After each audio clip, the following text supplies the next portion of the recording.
Este es el nuevo seminario de los elección del estilo. Recuerdo que hicimos la elección del tema, ya hemos hecho la elección del estilo de un pensamiento único, que fue prehistoria y antiguas civilizaciones, y de un pensamiento variado, que fue Grecia y Roma. Hoy volvemos al pensamiento único. El pensamiento único, ¿qué significa eso? Es decir, que toda una población tiene que seguir unos preceptos que están dictados por aquellos que han conseguido el poder. Bien. En el año 314-315 de nuestra era, el emperador Constantino I o Constantino el Grande, supongo que por influencia de su madre, Santa Elena, se convirtió o no se convirtió, no sabemos, al cristianismo, pero lo que sí hizo fue dejar de perseguir a los cristianos que estaban siendo más cantidad de gente, más seguidores de la religión cristiana que los propios romanos. Por eso creo y se piensa que Constantino tuvo que tomar una decisión de dejar de oprimir con la ley exclusivamente romana para incorporar una creencia en un Dios único.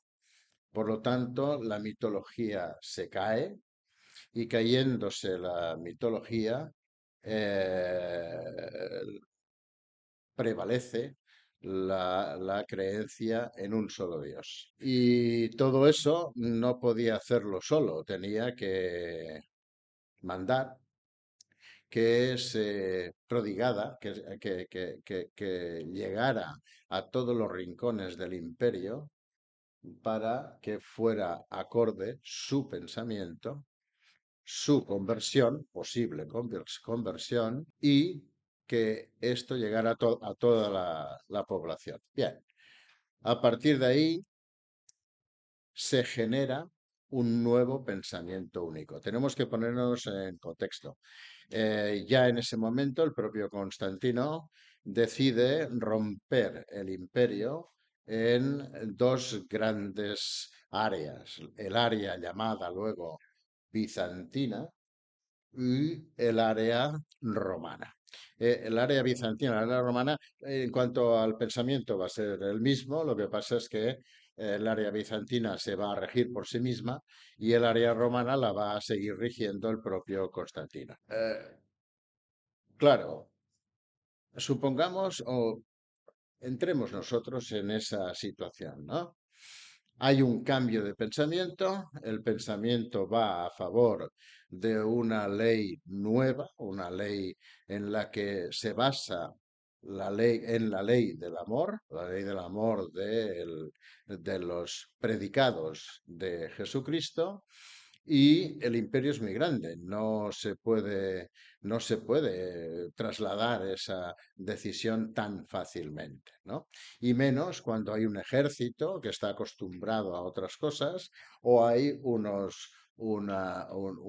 costumbre de creer en varios dioses. ¿Y qué deciden?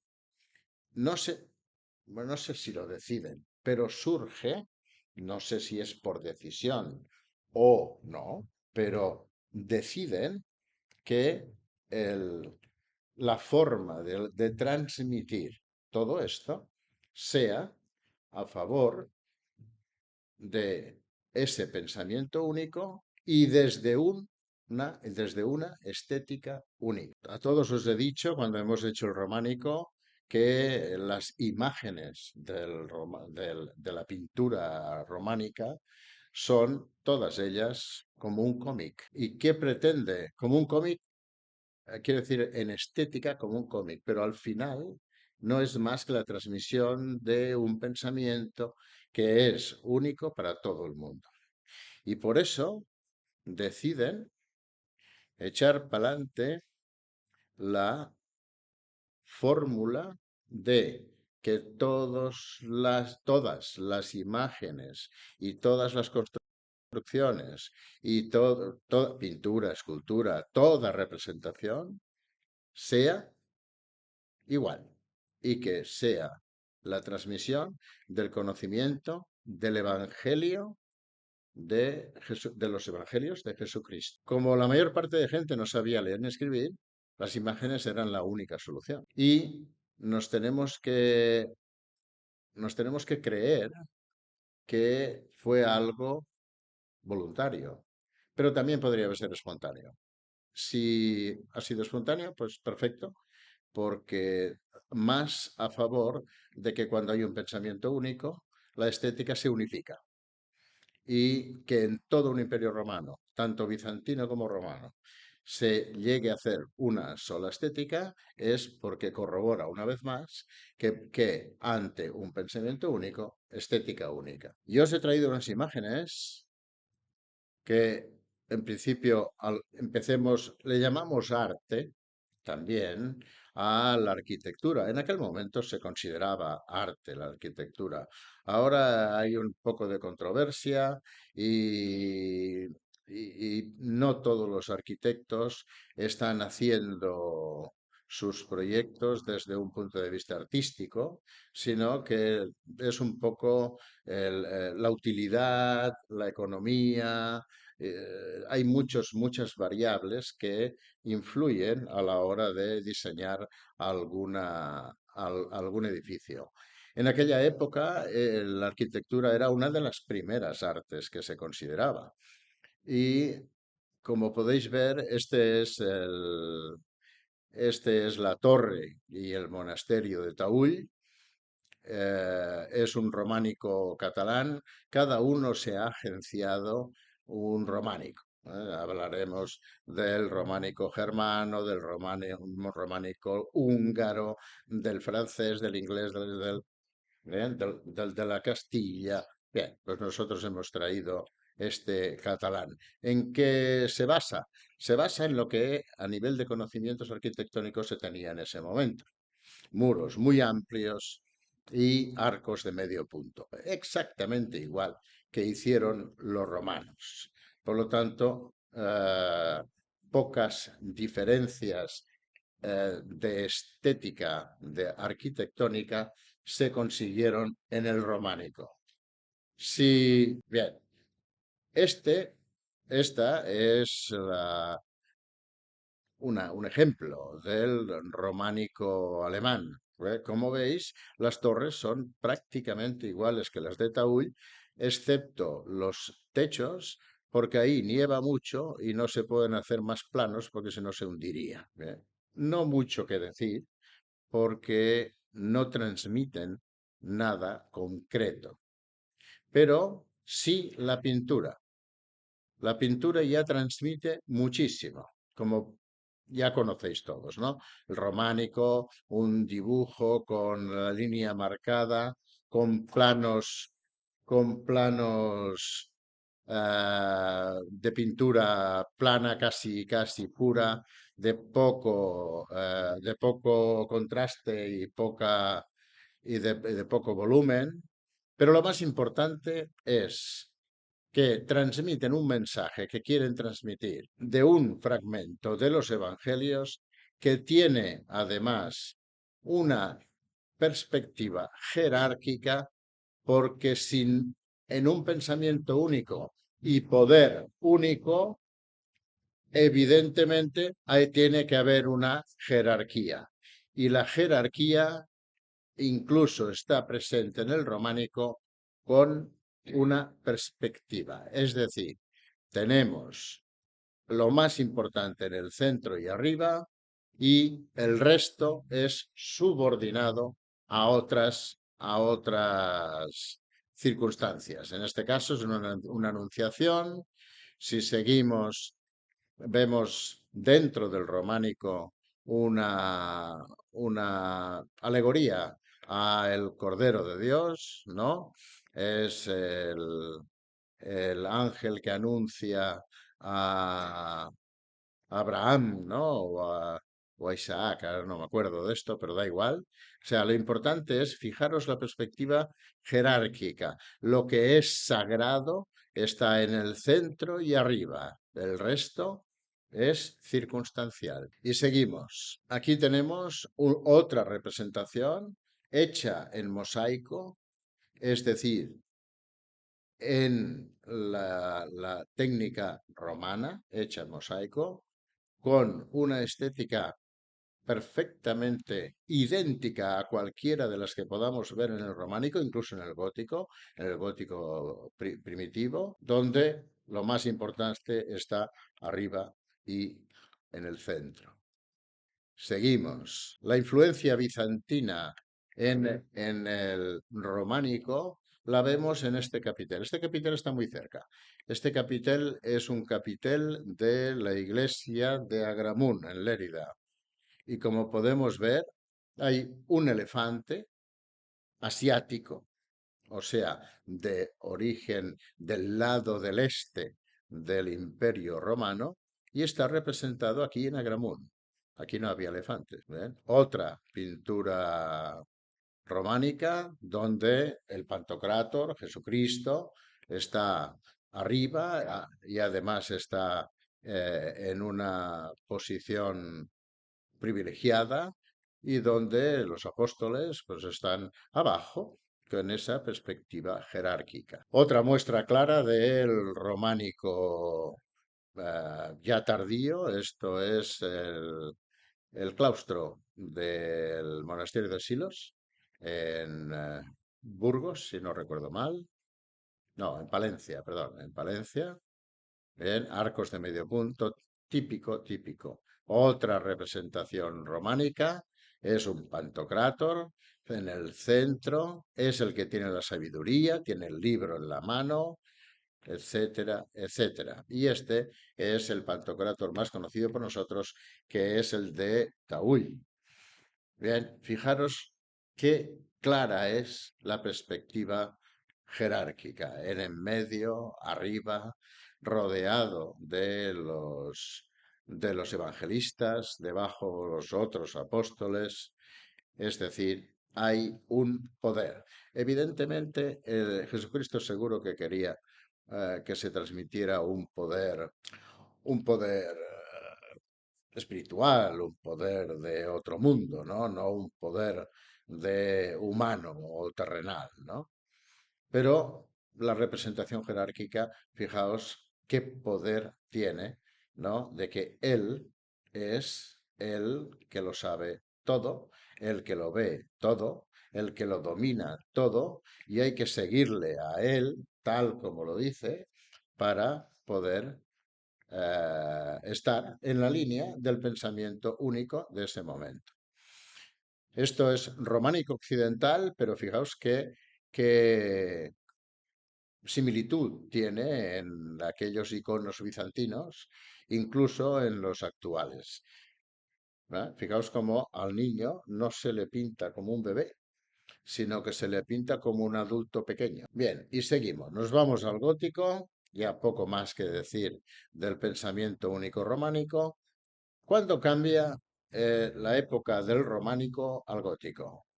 1187, han pasado casi 800 años y perdemos en creo que fue la novena cruzada o la octava cruzada, perdemos la ciudad santa de Jerusalén.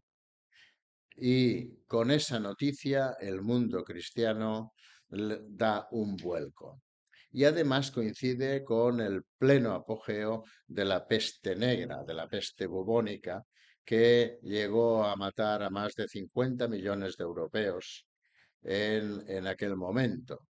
Y además coincidió con una sequía importante que provocaba hambrunas en muchos lugares. Bueno, sea por lo que fuere, en un momento se dan cuenta que tienen que cambiar el discurso, es decir, la Iglesia católica tiene que cambiar el discurso, ese discurso tiene que ir más hacia la búsqueda de Dios, abrir las catedrales en altura, amplitud y luz para que el fiel se dé cuenta de que es diferente.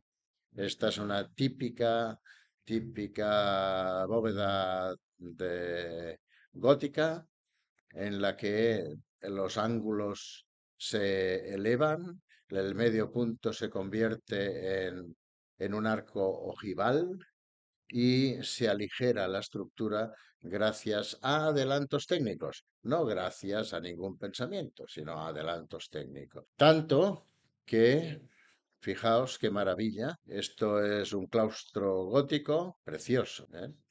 Precioso desde el punto de vista actual.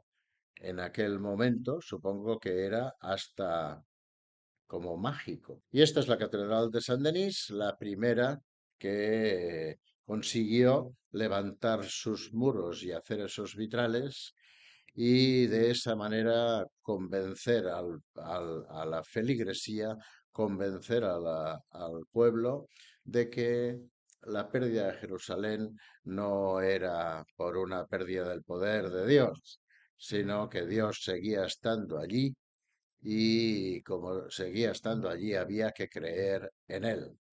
Aquí empezó a nacer ya la represión. Si en la primera época del pensamiento único cristiano, que es el románico, imperaba la ley del amor, aquí empezó a imperar la ley del temor. ¿Eh? Una era amor de y para Dios y aquí es el temor a Dios, ¿no? Pero lo que sí está claro es que con estas aportaciones de los arquitectos se logró eh, demostrar al pueblo de que Dios seguía siendo importante. Pero ya no tan importante, porque ya no era lo único. ¿Por qué no era lo único? Porque ya en el gótico, esta es una obra que está haciendo Eduard, ¿no? Ya en el gótico, esto es gótico, ¿bien? Se introduce esa parte oscura, ¿no? De el cura increpando al pueblo de alguna acción que no debía de ser muy bien vista, pero ya fijaos cómo se introduce una perspectiva lineal en el último siglo del gótico. El último siglo del gótico es 1300, del 1300 al 1400, ¿no? He traído también una obra de Giotto, que fue quizá el primero que dio ese campanazo de no representar tanto la perspectiva jerárquica. Aquí es una obra de Giotto, es una obra sacra también, pero fijaos como ya hay gente del pueblo, gente representada eh, como a la misma altura que podría estar cualquier santo. La única diferencia es que el sagrado, los sagrados, se representaban con una cierta aura. ¿Bien? El cambio es abismal. Aquí no hay jerarquía. Porque el obispo, San no sé qué es este, el obispo está sentado en un trono, está sentado en un trono un poco más alto, pero ese trono está en el mismo plano que el resto de la gente. Bien, es un cambio tremendo. En la escultura, en el gótico, ya se representan las figuras completas, así como en el románico casi todas las figuras no son más que altos relieves, en el gótico ya se representan las figuras completas. No había una escultura como tal, como entendemos hoy día, pero sí que estas esculturas que formaban parte la mayoría de las veces en los pórticos de las catedrales y de las basílicas, pero ya se ve que eran esculturas completas, siempre representando actos sacros, pensamiento único, no lo olvidemos. Y a ver, ¿qué he traído más? Bien, el gótico, ¿cuándo se nos acaba este gótico? Se nos acaba el gótico vamos a poner una fecha, ¿no? Vamos a poner una fecha. O sea, Consideramos el 400 todavía dentro del gótico, pero una fecha clave para el mundo fue 1492. Pasaron muchas cosas en el 1940, 1492. Descubrimiento de América, ¿no? La expulsión de árabes y judíos de la península ibérica, la construcción de naciones que se unían, no que se separaban como en toda la Edad Media, sino que se unían para tener más fuerza, la unión de toda España, la unión de los británicos. Entra en el arte ese concepto de la humanización, es decir, los pensadores químicos, científicos, teólogos, etcétera, están ya muy evolucionados. Ya sabemos que el mundo, o sea, que el planeta va alrededor del Sol. Galileo ya ha hecho todo lo que ha podido para poderlo transmitir. Es decir, ya hemos adelantado mucho en el conocimiento y también hemos adelantado mucho en la expansión del mundo, por lo tanto expansión de los pueblos, por lo tanto expansión de la mente. 1492 será una fecha que vamos a recordar porque va a ser el inicio del Renacimiento. Y como toda modernidad, y el Renacimiento se considera la primera modernidad, va a hacer una mirada a lo clásico. Pero hasta entonces la mirada a lo clásico estaba prohibida, porque el pensamiento único prohibía el politeísmo. Estaba prohibido el pensar que la Tierra fuera redonda. Estaba prohibido prácticamente todo, hasta que llegaron a castigar de tal manera estas prohibiciones que la Santa Inquisición, así es como se llamaba, en toda Europa, que nadie piense que solamente fue en España, en España se quemaron, pues, no sé, no lo sé exactamente, pero X 200 brujas, ¿eh? Y en Francia se quemaron 2000.